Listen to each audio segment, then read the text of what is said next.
now with Reverend Bonnie Smith, the Lost Christmas Center for Spiritual. Thank you, Bonnie. What a cool chair. I'm not sure I've ever sat in a chair quite this cool. So good morning to all you beautiful people, and thank you so much for your hospitality, this magnificent chair. I was here a few weeks ago and shared your space with you and your service, and let me tell you, your consciousness is just wonderful to behold, and I'm so glad to be here and honored to be here to talk to you.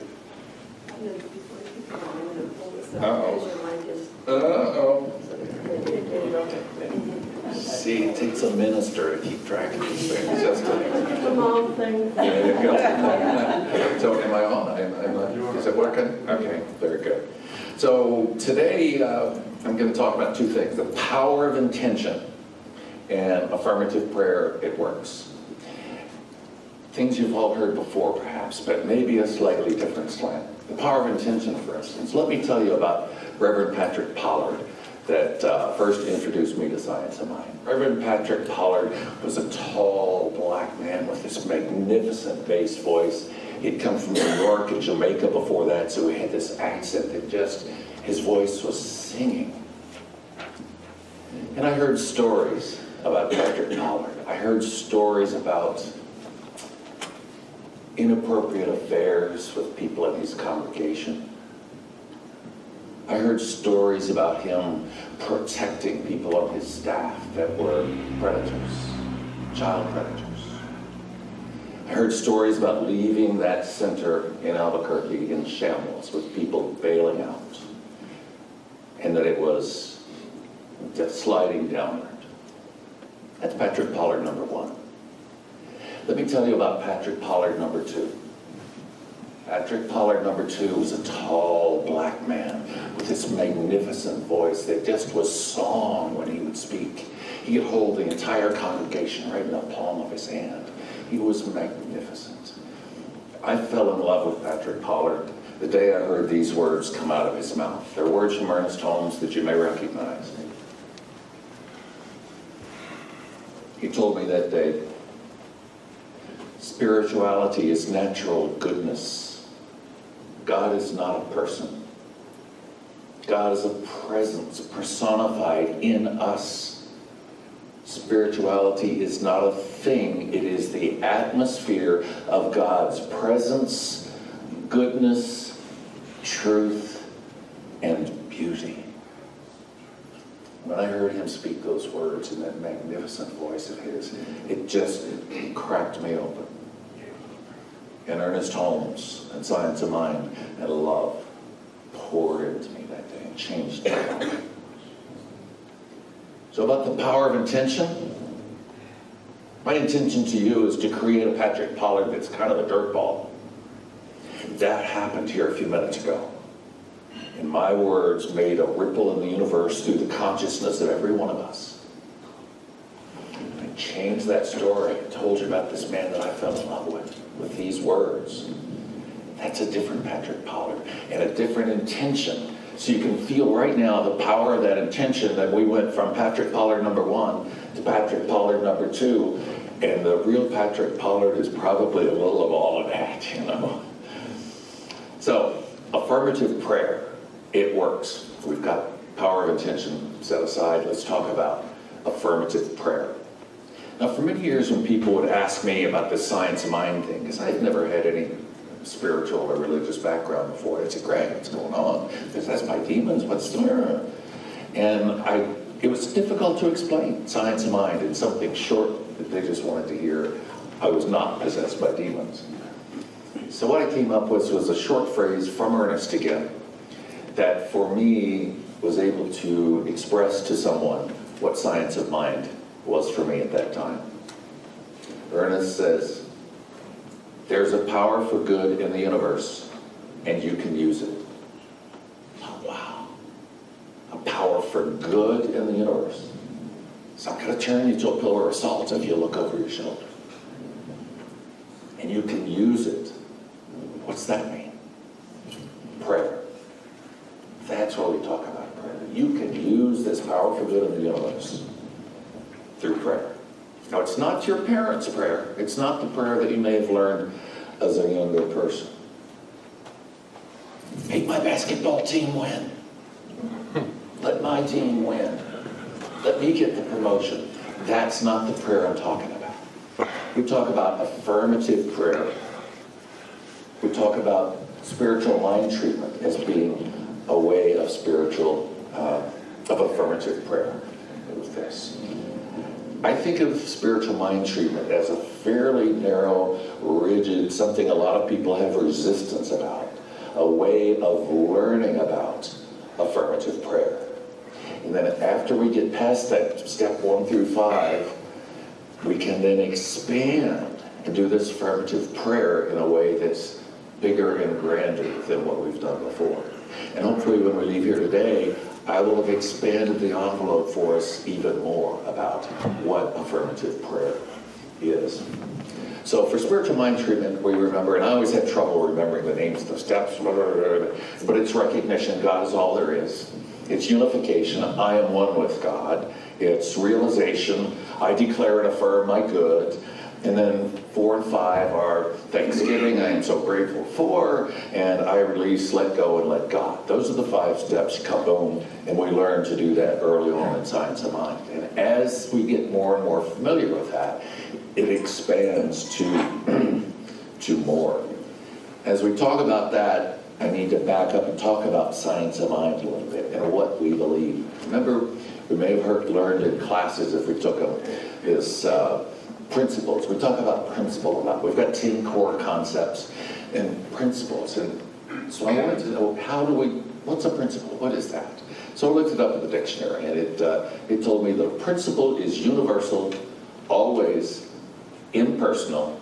It works for everyone alike.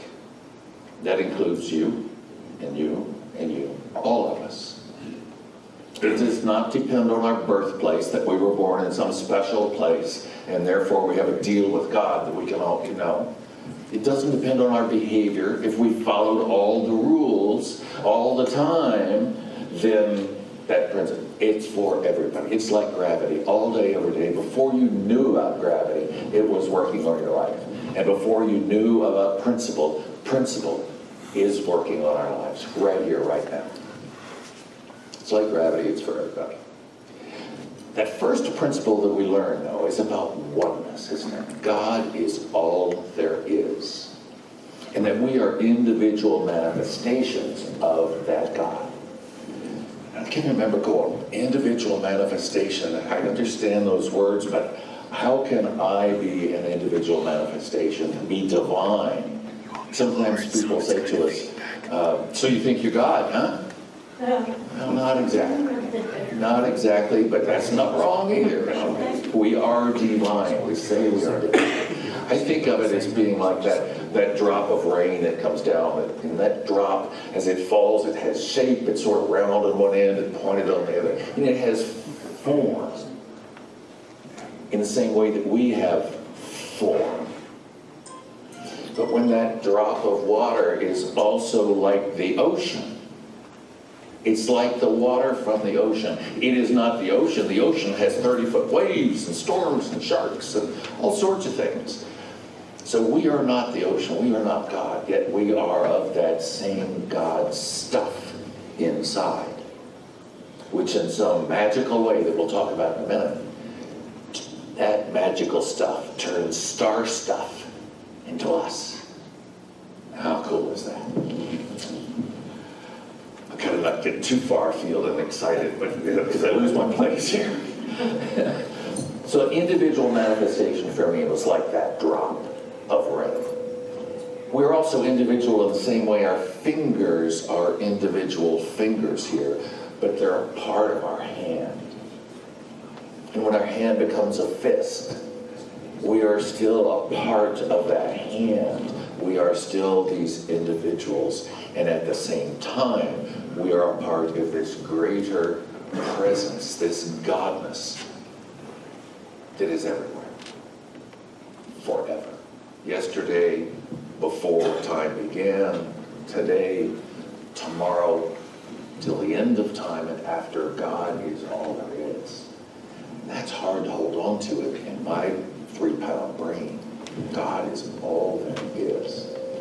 And that includes the good and the bad and the ugly. When you fall and break your leg, yes, it's God. It's all God. So these things that we see about in the world that we judge as being bad are all God.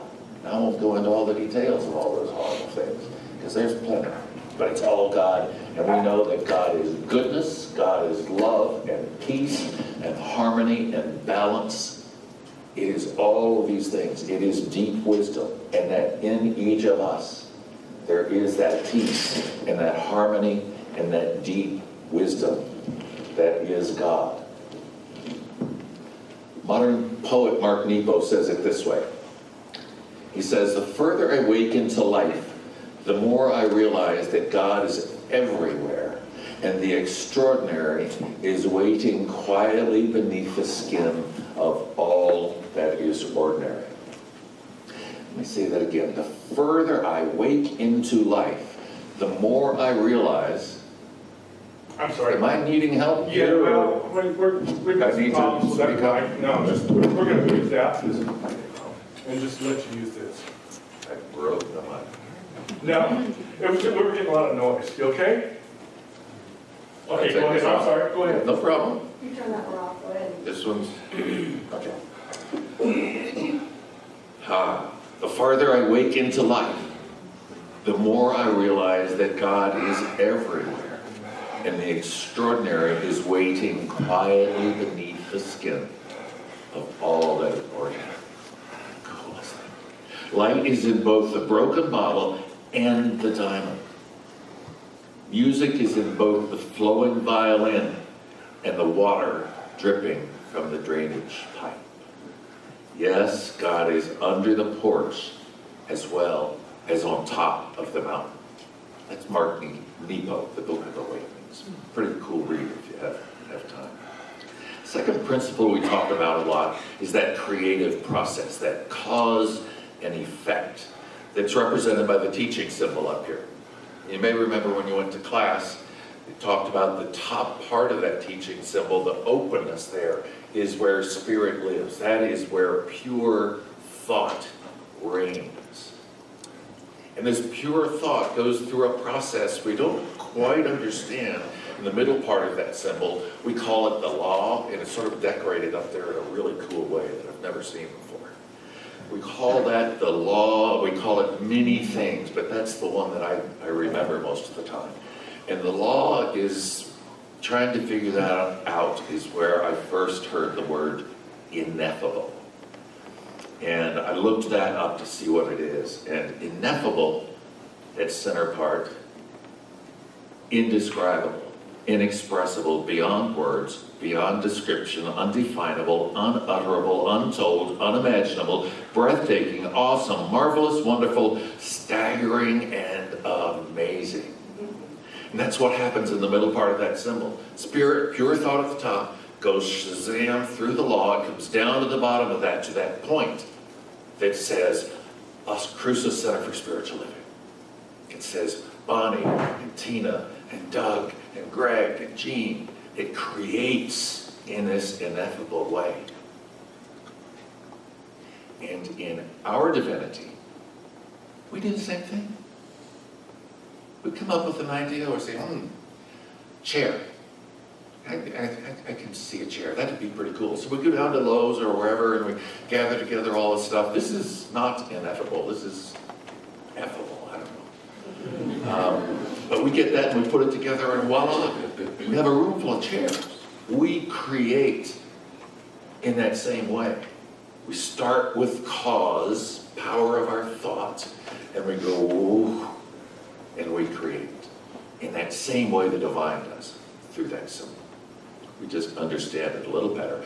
And we don't do it in some different way. There are not two minds, yours and the one mind. We are all part of that one mind.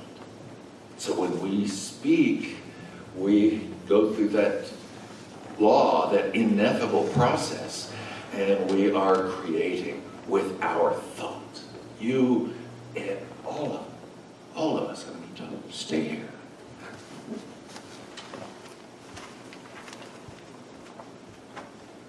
Sometimes I marvel at, wow, the Creator can create that anthill in my backyard with all of what that is. And it creates a galaxy of 300 billion stars. Now, Lord knows how many galaxies, but 300 billion stars. Who knows how many planets? And anthills. Wow, I can't do that. You can't. Oh, wait. Yes, I can. I can stand in my kitchen and make my dessert. And at the same time, the cells in my kidney know what they're supposed to be doing. My heart beats. My liver makes bile, or whatever livers make.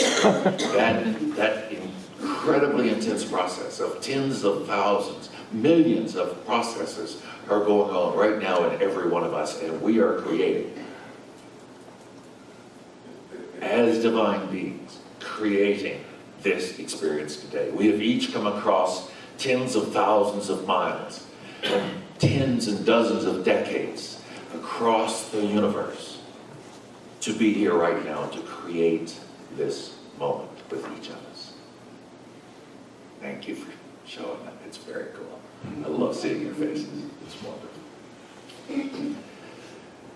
So we don't understand how all of this works, how my kidneys are working right now and yours, or what brought us here, except to know that it is a part of this divine process that starts with the Creator of all that is up on the top of that symbol and creating this moment with each of us. We don't understand how that acorn that we put into the dirt, put a little water on it, and come back 10 years later and it's a mighty oak, but it happens. We can create in that sense that we don't really know exactly how it goes. So the law is always working in everything we think and we say and we do. And that's how we created this moment with each of us here. Now, everything I think and say and do, I have tried standing in front of the mirror and saying, I am thin and young and rich. And this is what you see. Because it's back to that power of intention. In the back of my mind, I can say whatever I want to about being thin, young, and rich, but I know this is what I am right here, right now. And so that intention is not there to be thin and young and rich. And I personally don't have a faith deep enough to say, whatever the man said, peasant, pick up your mat and walk. There are people with that faith that they can say, open your eyes and see. Wow, I believe that's the case.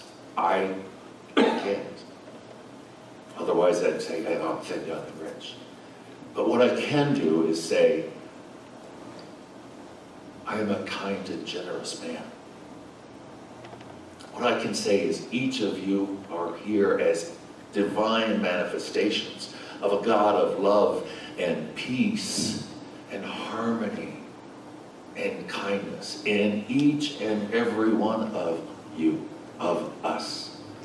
That divine spark, that God lives in you, right here, right now, no doubt in my mind. And the other principle we talk about is the one of the universe being a reciprocal universe. So when I said Patrick Pollard was something I didn't particularly like, the universe said, yes, yes, my beloved.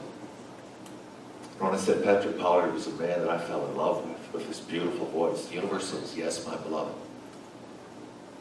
If I say, where are my keys? I can't find my keys. I'm so stupid. The universe says, yes, my beloved, to that prayer. Just the words that came out of my mouth, the thing I had in my head. I am young, rich, and beautiful. Gotta keep trying. But I am a kind and generous man. That is right here, right now in front of you. And you are kind and generous, loving, wise, profound, divine beings right here, right now. Yes, my beloved. Did you hear it? Yes, my beloved. It happens.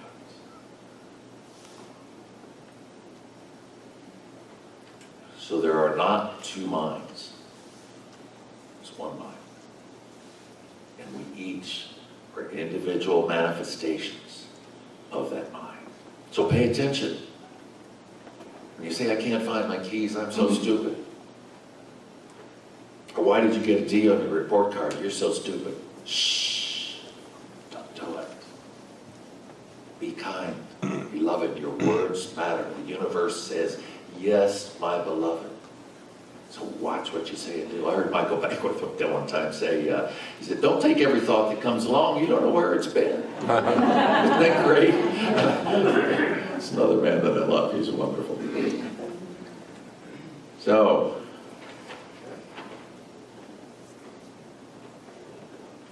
yeah. That power of intention, that power of prayer goes back to one of the few things that I know out of the Bible. I have no background with that. But it is done unto you as you believe. I believe that. And I tell you with every fiber in my body, it is done unto you as you believe. You believe you're stupid, you're right. You believe you're brilliant, wealthy beyond measure because of the abundance of this universe and this teaching.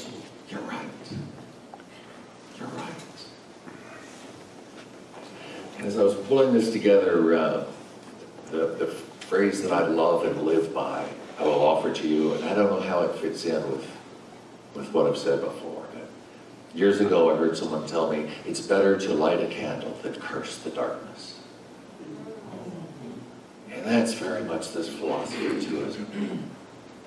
Cursing the darkness, fight against, being against something, before something. I think it's the Buddhists that say, before everything or anything and be against nothing.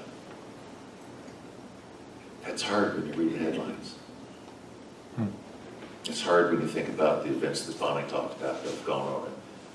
Where is it? Florida, Aurora, Las Vegas, yakety yak. Before something, which is what we're doing right here today. We're showing up in loving kindness for ourselves, for each other, for our minister, for our community. Your beautiful community that I'm now a part of today. And that feels wonderful. Thank you.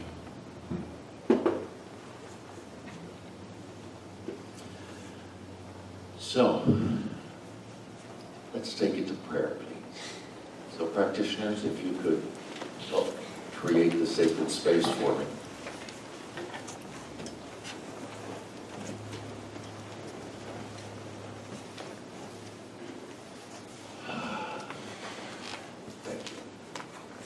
So what I know is that God is all there is, in every place, in every moment, yesterday, today, tomorrow, the top of the mountain, the bottom of the ocean, in that bottle Mark Nebo talked about, and in the diamond. And that God being everywhere, it surrounds us in this room. It is in every breath as we take in that air and it becomes breath in our lungs. It becomes life. It becomes us. And we recognize that in each of us there is that sacred space where God lives, where the creator of all that is lives in each of us. And what that reminds me is that there is in each of us all the love in the universe, and peace, and kindness, and harmony, and balance, and understanding, and compassion. Compassion for others. Compassion for ourselves. And what I know is that that loving kindness begins with loving kindness for ourselves. And as we open our hearts, love can pour in. Love pours in and fills us up with love, kindness, understanding, harmony, balance, and compassion. Fills us up and pours out of us into this room and fills the room and moves out into the world through each of us. How sweet this loving kindness that fills us is. To breathe it in and breathe it out. How sweet it is. And how deeply grateful I am for this moment to know that right here, right now, there is love filling each of us in this room, in every breath, in the beat of every heart. God lives in us, through us, as us, spirit knowing life as us. How sweet it is. And I'm so grateful for this moment to know that right here and right now, it is so. It is love. So I release all these words, knowing they are done, knowing right here, right now, there is love filling each of us. I release it, knowing it is done, it is good, and that all is well. All is well. Please join me as I announce, and so it is. Amen.